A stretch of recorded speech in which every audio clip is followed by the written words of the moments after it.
a lot of these things you can really offload that. Like I could bring on a contractor and I could talk about, hey, tell me how to build a house. They could tell me everything with the foundation and the floor joists and the ceiling, and I could learn all of it, but it would be tough for me to build my own house, honestly.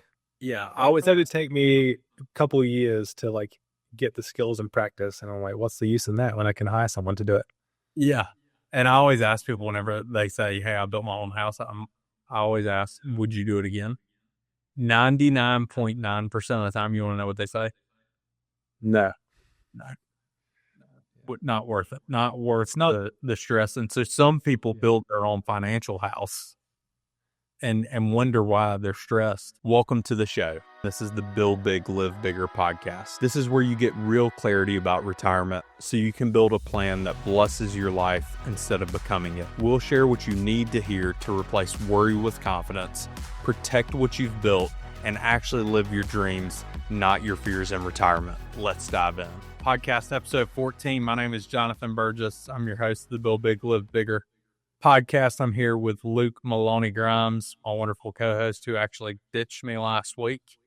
He picked up one of our other lead advisors, much more handsome, Teddy Heiser.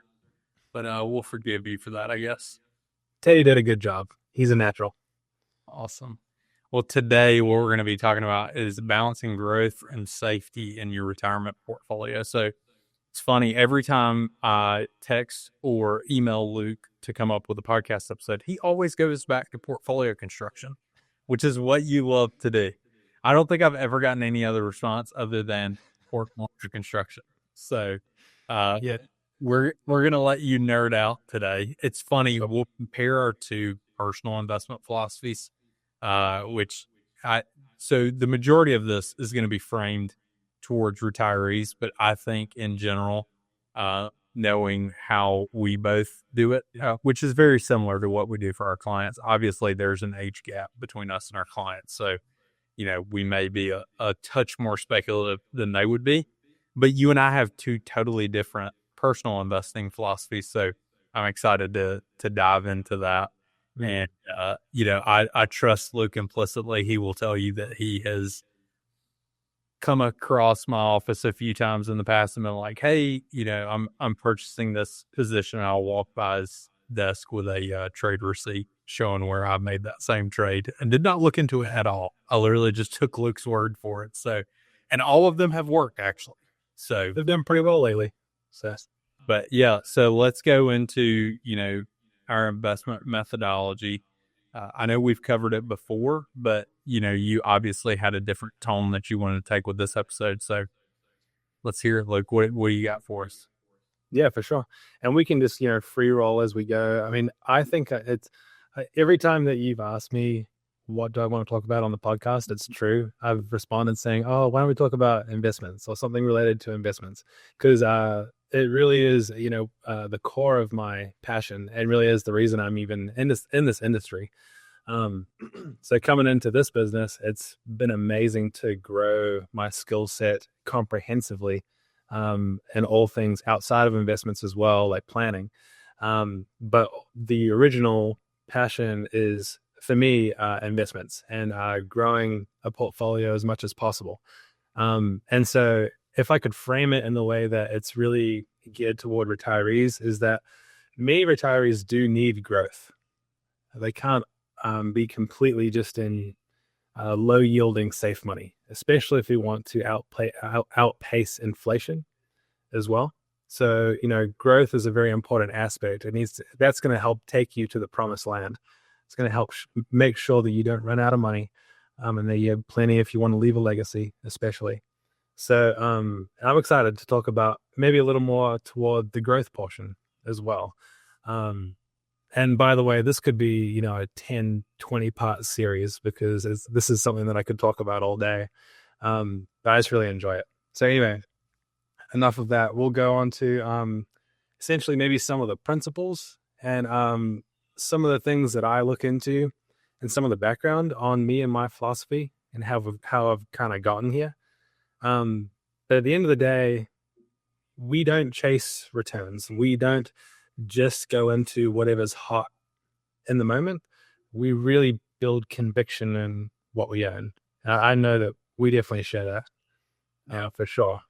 Well, But I we think want it's interesting that one of the first, and if you've listened to all the episodes, I went into a little bit of the backstory about how we hired Luke, but you door knock the office one day, come in, we scheduled you for an interview, which, by the way, the reason why you ended up becoming a team member was because of the interview process that all the team members went through, in which we let you know on the day that you actually present to us. So you present to the team or it's a comprehensive interview process. Yeah, but we tell you, hey, we're either going to let you know by 5 o'clock today that either I'm going to call you and say, hey, I don't think it's a good fit, or we are going to send you a docu-signed offer letter.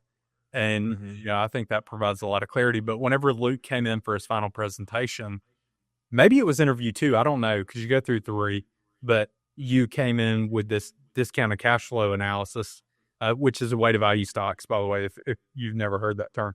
He comes in with this extensive model on how to purchase these certain securities for himself personally.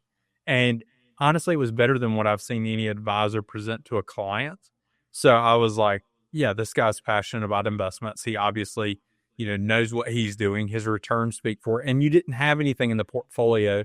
I think at that point you would maybe average like 15 to 18% per year, but you didn't have anything in the portfolio that was Bitcoin or something super speculative. Every name that I looked at on that sheet was a name that we would all know. And I think too, that helps whenever you're selecting investments, investing in what you know. Like, don't go outside of something that you don't really have a ton of knowledge on.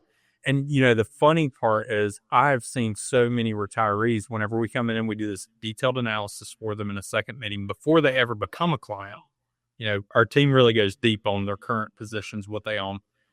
They would own some big name companies that we would all know. However, you would click, what's the 20-year average return on this portfolio, or the 1 year, 3 year, 5 year, and it would be 2 or 3% per year. And I'm going with what alone is not the avenue. You have to not only know it, but you have to have some semblance that there's going to be more value in the future than what there is today. And simply going on and saying, oh, here's a Coke bottle. Here's, I don't drive a Tesla, by the way. I do not like Teslas. I bought one. I ran out of battery twice, and that was enough. I was like, send this thing back. Give me a gas fee. Actually, this is not for everyone.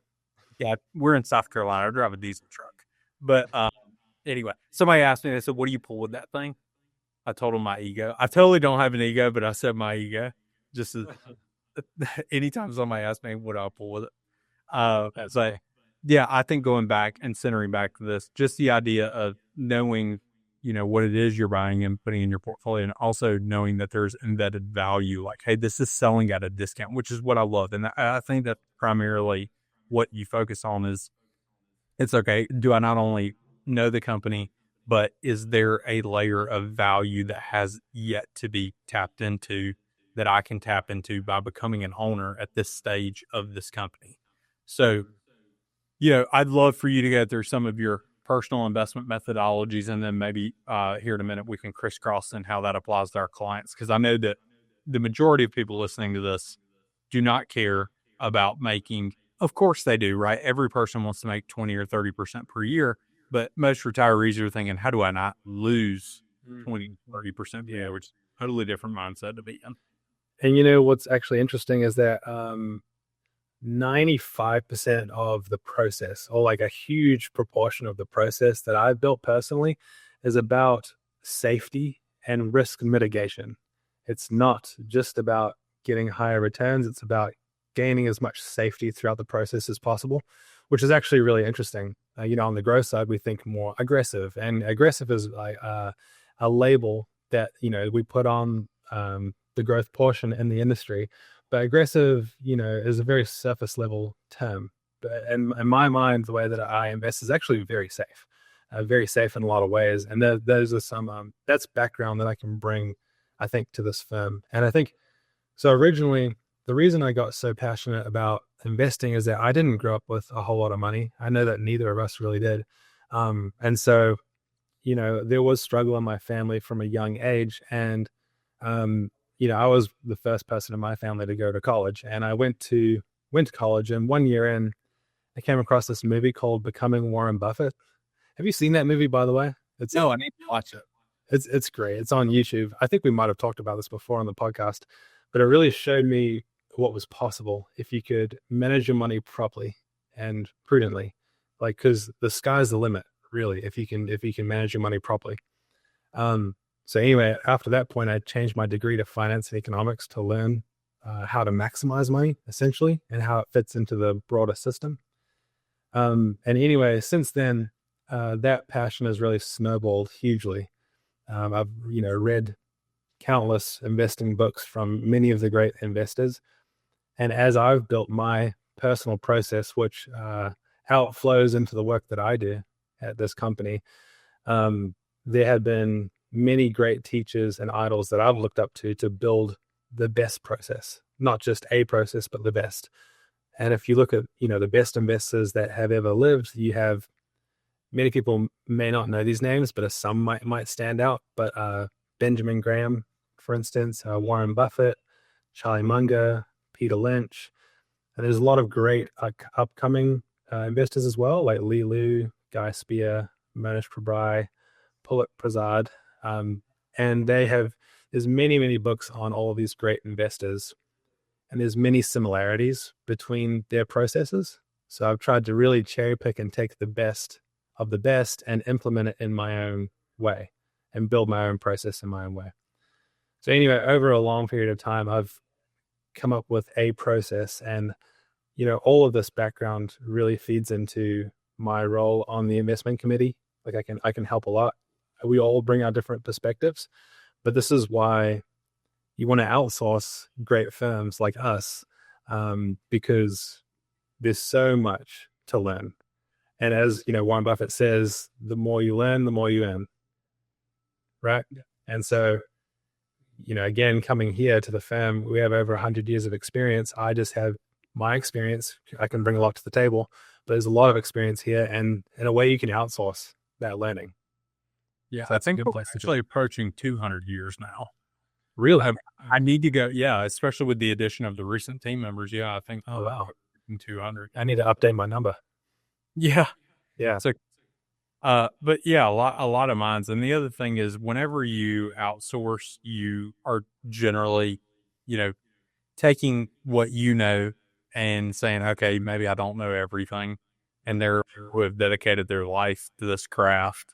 But let me go out and speak with somebody like this. And I think it scares a lot of people to trust them. We do it every day. That's the thing. Like, clients will, this is back whenever I was taking you clients now, or you guys take them, but they'll hand you a check for $1 million, or, they pull $1 million out of their savings, or, they're filling out transfer paperwork for $2 or $3 million to come over. And like, you can see there's a little bit of nervousness there. It's kind of weird for us because we're numb to it, right? We move so much for clients every day that, but I think a lot of times people get so consumed with that anxiousness that they end up doing nothing, and they end up not reaching out. Which could be much more costly. Yeah. And the thing is, the way that most investment advisory agreements are structured, at least I've never seen one that's not structured this way, is they're all at will employment. So South Carolina is an at-will employer. If somebody didn't like what they were getting, I mean, you could hypothetically fire your advisor. Now, we have a 99% retention rate, and I think a lot of that comes from the investment process that you're about to speak to. Them all, maybe we're not their first professional advisor. Maybe they've worked with another professional advisor in the past, but they can look at their progress reports, their statements, and be like, I don't remember seeing this much growth from my last guy. And I think that's one of the things that we pride ourselves in is, periodically we'll go back and review an old portfolio maybe that a client had in the past and just see how it would have done.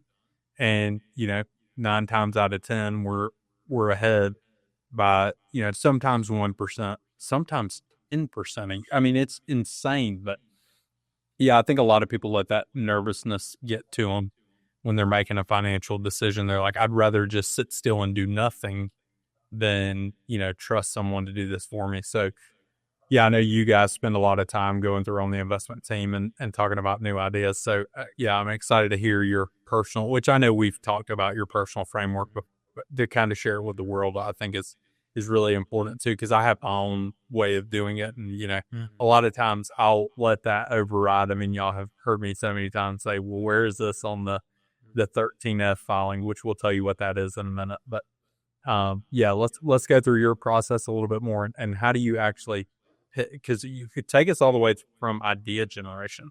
Like, how do you even get an idea an investment idea to implement? Yeah, sure. Absolutely. I mean, that's the biggest, heaviest part, is to find ideas, the right ideas. And so there's been so many ideas because I spend so much time researching, and I've spent a lot of time in the past researching. So by the way, this skill is cumulative. You get better and better and better at it as you gain more knowledge. But 95% of the opportunities or ideas that I've looked at least at some point in time, I've said no to.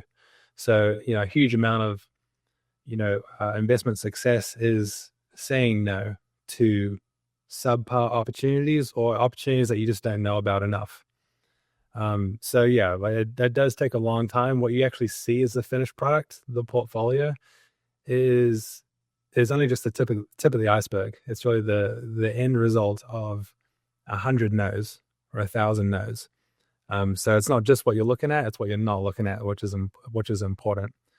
But yeah, overall, just like lots of research, and like there's many places that I look to find research. I'll look at different company reports, annual reports, earnings calls. I'll essentially look at other professional analysts, what they're saying. And as I go about this, I find new ideas. And so every new idea I have, or every company I've become aware of, I put it into a master list. So I have a full master list. And then beyond that, as I go into more research, I refine lists and which ones are the cheapest and which ones are the best companies.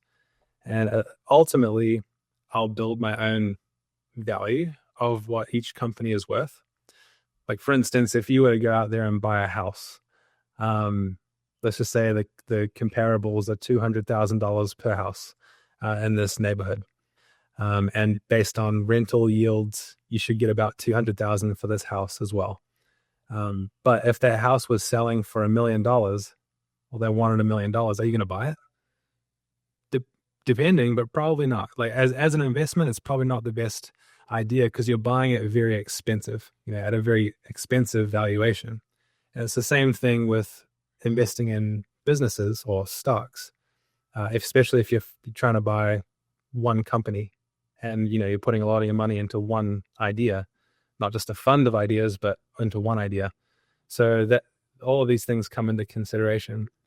And then essentially, once I have found something that is actually cheap, actually at a good value, roughly, and it's also a good business that's going to do very well over a long period, once it's finally gotten to that stage, I have a 60 to 65 question checklist.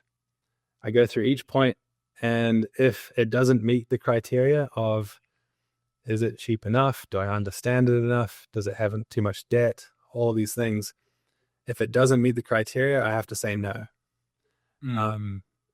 Which, by the way, so it's a hard no. If it doesn't meet one of those, it's a no for now, because any business could potentially be attractive if it's selling low enough. Ideally, we want to stick with high quality investments because we want to buy for the long term. It's really the best scenario if you can invest in the best companies. Yeah. But anyway, throughout the process, it's all about safety and risk mitigation. And I don't think people really realize that until I probably lay it out and explain. But for instance, on the checklist, there's all these different things like how much of my portfolio am I willing to invest in this company? So diversification. And also, as I find new ideas, ideally they'll be non-correlated. As the market zigs, this one's going to zag, So some will go up, some will go down, depending on where we are in the economic cycle. If the If the economy does very well, these ones are going to do extremely well. If the economy does poorly, these other ones are going to do extremely well. So that's one thing. Companies ideally with low debt as well. Mm-hmm. A lot of the ones in our model portfolios are fantastic. They don't need debt because they're so profitable. Yeah. If retirement clarity matters to you, don't wait. Text BOOK to 864-920-3155 or click the link in the description below to get a free copy of Jonathan's book, Retire Right. I don't borrow money to invest as well, because if you got caught off guard at some point, you don't want to lose everything. Yeah, there's all these, horror stories of people buying and selling on margin. If you don't know what margin is, it's basically you can borrow against the stocks in your account, and you could actually turn around and put that money back into your stock portfolio, which is a semi-popular strategy. I mean, that definitely gives me I've never done that. It gives me a little bit of heartburn, because it's just the market's so volatile, and really it's driven based off of macroeconomic conditions. So if you have a black swan like a COVID, like 2008, things of that nature, even if the business is valuable, it's still going to take a hit. And so, if you buy on margin, I don't think in my career, I've met with thousands of retirees. I've only ever seen one retiree do that. So it's very low, the numbers that, if you're listening to this right now, that you would see that as a viable strategy, just because you're trying to eliminate risk as you get closer to retirement, not trying to increase it. So, yeah, exactly. And also, when it comes to borrowing money for a typical brokerage account, usually, like you said, that looks like a margin account. And it's very different compared to like buying a house and getting a mortgage for a fixed 30 years. It's very different. You know that you have a fixed amount to pay until the end of the lifespan, and then it's paid for. Great. But with a margin account, essentially, you need to have at least enough money in there. Otherwise, if the account goes down to a certain level, they just say you need to put up more money. And that's usually the worst time that you have to put, who knows how much up on there. So it's just designed differently. So I would just, in general, want to stay away from borrowing money and having margin accounts. Yeah. Now, I am going to redact this for a personal investment strategy. I have borrowed on margin once before to fund, and I think I told you about this, to fund a real estate transaction. So I've done that to invest. And if you've ever heard of this, it's private credit is a common term for it, or hard money lending. But it was through someone I had known for a long time. They were wanting to buy a property to build an elevator storage facility. I borrowed money out of my brokerage account, and I had them put me as the first lien on that piece of property. So if for some reason, let's say the project went belly up, then I at least own the land behind it. And in general, you should never borrow more than maybe 5% is what I would say. Even if it were a straight line deal like that, like what your return was going to be after 6 months, there's a hard asset backing it. It's like, okay, I know I'm only going to have my money out of this for, a couple months. And so that can work. You just need to be extremely, kind of like what Luke is saying with the risk mitigation. If you're going to invest in a property or something like that, that's a more common way that you would borrow on margin, is to fund a real asset. But still, you have to make sure there are parachutes in place if that did go badly. Yeah, exactly. And by the way, it does sound like a very intelligent deal, and it's not like you wouldn't be able to cover it if something went wrong. You don't want to borrow to the point where there's no turning back. If something goes wrong, you lose everything. Yeah. So my personal investment mantra is this: do things where if you're right, you get rich, and if you're wrong, you don't go broke. Now, that is a okay investment philosophy at a certain, when you're, in your career, your money-making ability or your income ability is increasing over time. That's an okay strategy to have. In retirement, that should not be your mantra. Mm-hmm. I mean, that's why we all bring our different perspectives, and as a collective, we can do very well because, we iron out the best strategies together. We debate all the time. If you can prove me wrong, great. That's a better strategy. But that's why having all the context that we have is so valuable. Yeah. I think it's interesting. Maybe we can go through this. So you are, as a personal investor, a individual securities buyer most of the time, right or wrong? Yeah, that's my favorite domain is in the stock market. Yeah. So I'm totally different. I always focus on personally income producing assets. So if I'm going to buy something, I want there to be an income component to it. We've done that before through oil and gas investments. We've done that with private equity investments, things that I'm going to get a paycheck every month. But the thing is, the exact same portfolios that we use for our clients, any monthly income or quarterly income that I receive from any of those investments, those go straight into our model portfolios that we use for all of our clients. So throughout the year, I'm dollar cost averaging, which if you don't know what that term is, it basically means you're buying into the market at different points. So the market's constantly going up and down. And so those income producing assets are buying in to our model portfolios throughout the year. Now, towards the end of the year, I'll look at the total balance and say, okay, can I make more money illiquid? I generally like to go the illiquid. It's a little bit different. Again, this goes to our pros and cons of what everyone thinks. I like illiquid investments personally.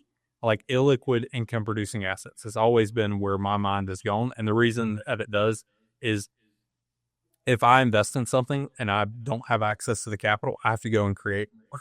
So, I have to work even harder, but then you're stacking this flow of income that over time is buying into great quality index funds, which is what we use for the majority of our clients. It's going to buy a basket of stocks. I don't have to worry about individual security risk.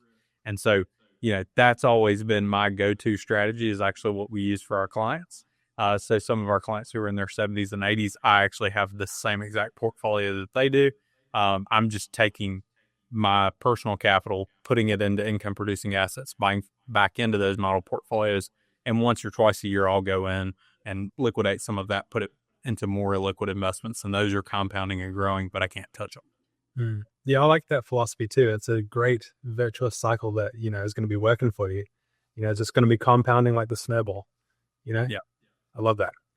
Whereas you are driven off of value investing. I would say if I had to describe what you do in 2 words, it would be value investing. That is how you. Yeah, exactly. And by the way, there's different camps of professionals that see that term differently. Some people see value investing in the typical, modern portfolio theory sense as buying companies cheap compared to their assets and income. For me personally, as I've learned from great investors like Charlie Munger and Warren Buffett, is value investing is really all investing. You're trying to buy something that has more value than what you're buying it for. So that's my perspective on value investing. And yeah, that definitely describes me. I'm trying to find something that's a lot more valuable than what I'm getting it for. Yeah. So how do you do due diligence on an investment that you're wanting to make? And let's go through this personally and then also for a client. Yeah, sure. So for me, it's the full research process is quite extensive, and that's why I have my checklist. I honestly probably couldn't even name everything on my checklist because it's so extensive. But some of them are, for instance, going through their full annual reports. So I'm going through every piece of information that could be relevant on the company internally, going through annual reports on their competitors, reading write-ups from professional analysts. And so those are key. But really, I'd have to have that full list in front of me. But like you said, the due diligence process at the end of the day is building your what we call circle of competence. You need to have a really good, deep understanding of the company and the situation that you're getting into. That's one of the core principles in some of the great investing books is circle of competence, having a deep understanding of what you're in, going deep in the what you do own versus remaining very shallow and not having that deeper understanding. And also when we talk about trying to buy at a lower value than what it's actually worth, that's called margin of safety.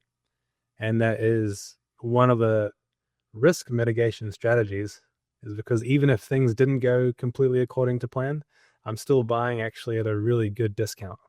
Even if things didn't go super well, I'm still probably going to turn out, it's probably still going to turn out pretty well. Yeah. So how helpful has AI been in helping you decipher all this information? AI has been actually very helpful because now I'll use it for context building. I can build context actually a lot faster and get a much wider body of knowledge that would have taken hours and hours and hours of due diligence and research to pinpoint the things that actually stand out that maybe my mind wouldn't have picked up, or I wouldn't have been aware of. So using ChatGPT, for instance, to ask, what are the major risks of doing this investment, or help me understand this business. So it's been great with the research process as well. Yeah, and you can't take AI's word for everything. That you do have to spot check it for sure. Exactly. I will always, at the end of the day, at the end of the day, there's the fact checking, which is actually looking at the reports themselves, looking at the what the exact facts are from the source itself. But in general, I'll use like a ChatGPT for context building, trying to gain the big picture, and then I'll use that to dive into those details a little further. Yeah. Well, I think too, there's value. Like if you look at it from the client side, because I know periodically we'll get phone calls from current clients. They'll be like, "Hey, I'm looking at this particular stock. What do you think about this?" Mm-hmm. And the fact that, as a team, we can go through all of that data very quickly, and with what would have taken, 6 hours, forever. In the past, we can give a client based on their net worth, right? If they were saying, "Hey, I want to invest 10% of my net worth in this position," obviously it would be more than just a quick in. But if they're like, "Hey, I want to put 1% of my net worth in this," we can go through it and give them a detailed analysis in a fairly quick period of time. It's amazing what AI can do. Yeah.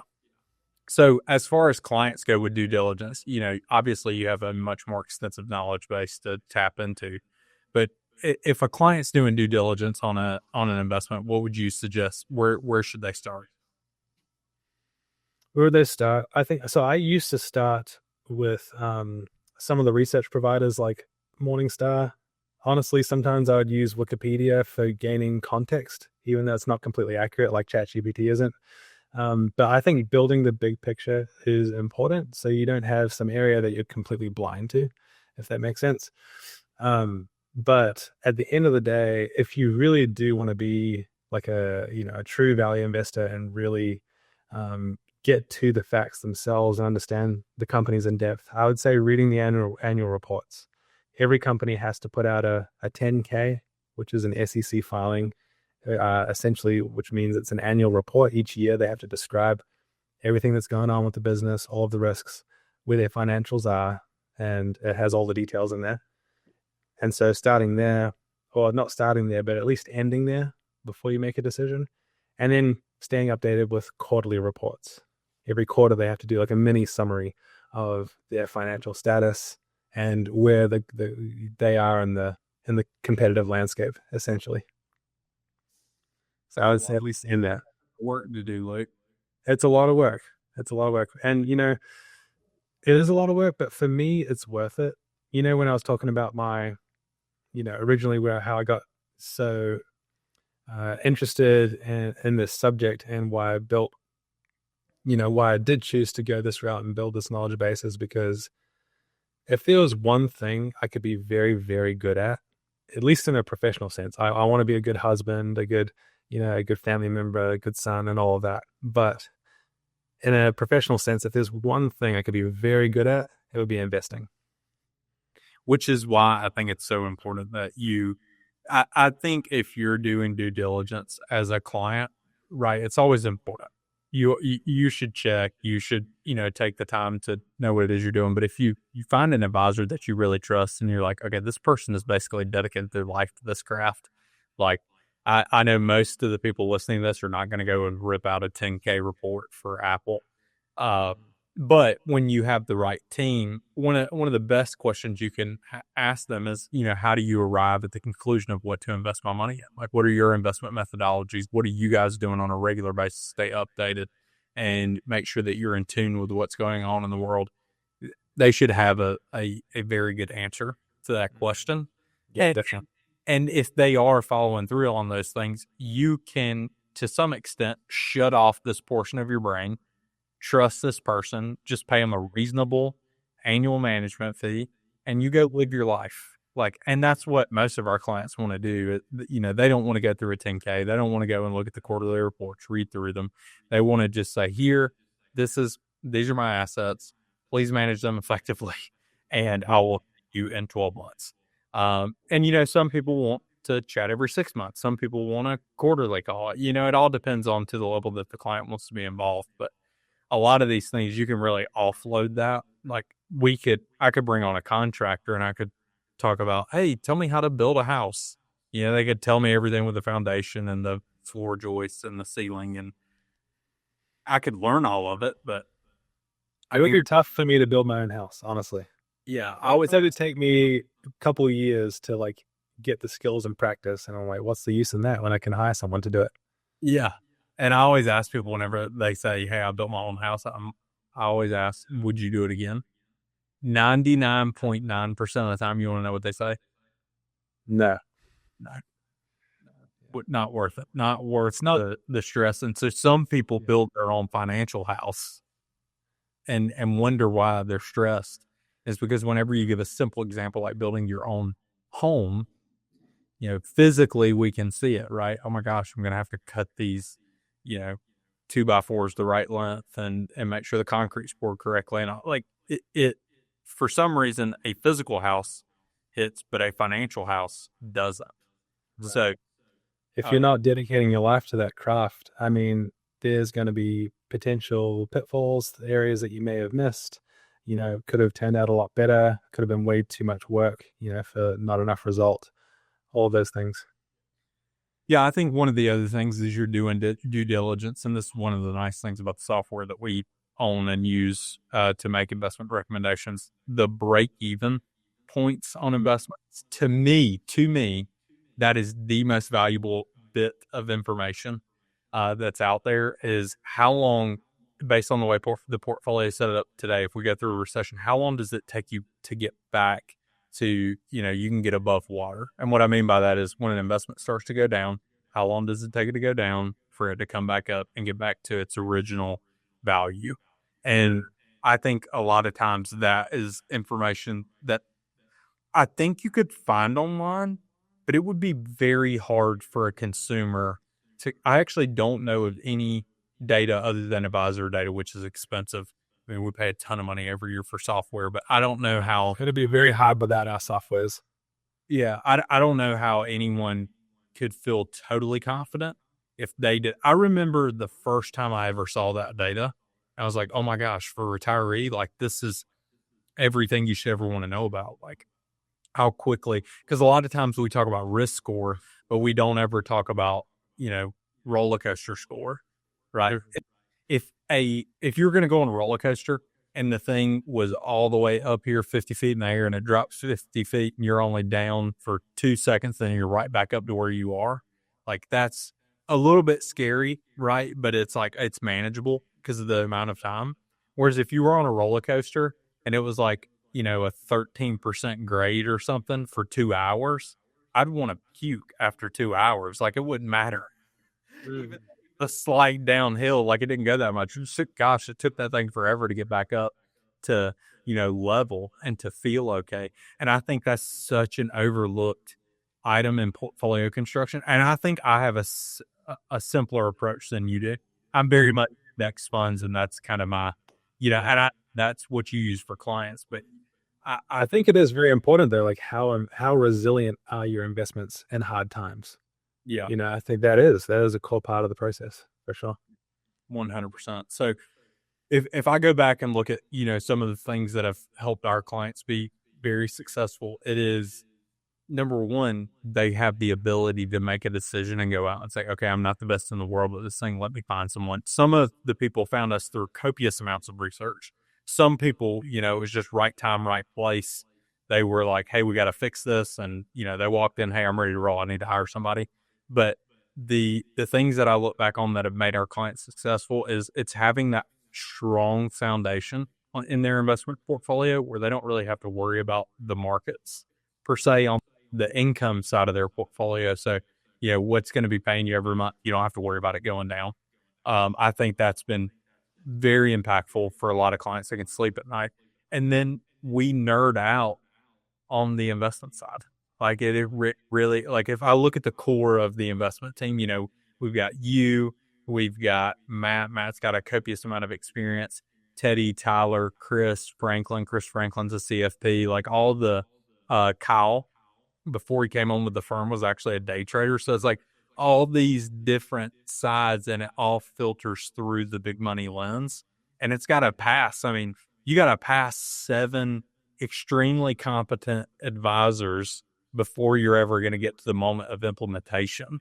Like that's a great thing. Like there's this concept called a mastermind. If you've never heard of it, it's when you get in a room and you get people talking about one thing and all their different viewpoints, you can see it from so many different angles. And before the idea is ever implemented, it's crossed, like I said, 7 advisors, 7 barriers to entry before it gets that stamp. And some of the younger guys on our team, these pair planners that, are behind the scenes entering the data and looking at portfolios every day, these guys are young and they're in investment meetings bringing up things. And so, there's more than 7. I think there's 9 total now, but, you guys do a great job. And I bet, we're going to make this a 2-part. I tell you what, we're going to come back for episode 15. We're going to go deeper. You had a couple bullet points that we're going to have to come back to. And that is balancing with safety and the philosophy behind it all. So we're going to make that the next episode, if that sounds good to you. Yeah, that sounds good. Awesome. Well, Luke, thanks for your time today. Hey, if you're listening to this right now, I say it at the end of every episode. You are in a group of your own. You're taking time to educate yourself around the area of retirement, and these are going to be the brightest and best years of your life. I'm looking forward to it for you. All of our team lives vicariously through our clients. A client came in last week, big win. He traveled with his wife to Venice. They bought some very expensive glassware. Apparently, they paid like $2,000 for this pitcher set that was hand blown in Venice. But it's awesome that our clients are able to go out and not be so worried about their portfolio. They can spend $2,000 on a pitcher and a couple glasses that they are maybe going to use once a year. But they're out traveling and having a good time. And that's why we do what we do. It's so that we can, see the impact that they have. And we always say the impact goes beyond our clients, it goes to their family, it goes to their grandkids, and it goes to the generations that they'll never meet. So you were in that category today. So thanks for listening to the Build Big, Live Bigger podcast. My name is Jonathan Burgess. We're signing off here, and we will catch you on episode 15.